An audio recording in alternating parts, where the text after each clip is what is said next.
It seemed harmless enough. A little stamp on legal documents. Certainly not something that would launch a revolution.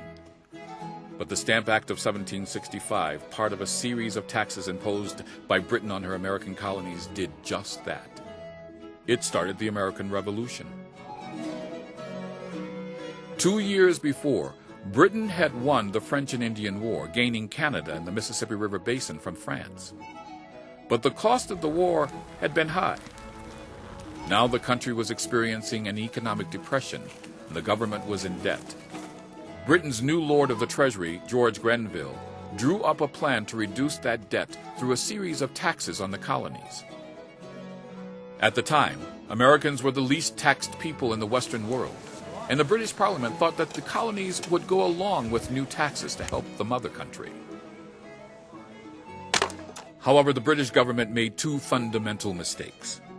It did not understand the sentiment on taxation in the colonies, and it misjudged its own supremacy over America. The reaction to the Stamp Act was explosive.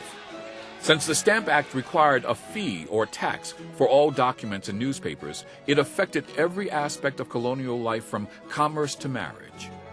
To get the stamp, one needed to pay the government. Virginia reacted first. A young Patrick Henry, one of the great heroes of the American Revolution, rose in the Virginia House of Burgesses to read 7 resolutions against the Stamp Act. Old Guard members of the House reacted with cries of treason, to which Patrick Henry answered, "If this be treason, then make the most of it." Henry's resolutions against the Stamp Act were printed and widely circulated throughout the colonies. The reaction was at once momentous and even violent.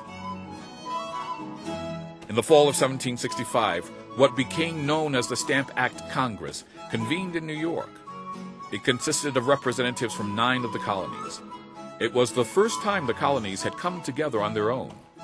After 2.5 weeks, they accepted the right of the British Parliament to make laws for them, but rejected its right to tax them. Other reactions to the Stamp Act were more violent. Mobs calling themselves the Sons of Liberty attacked tax distributors, ransacking their homes and businesses.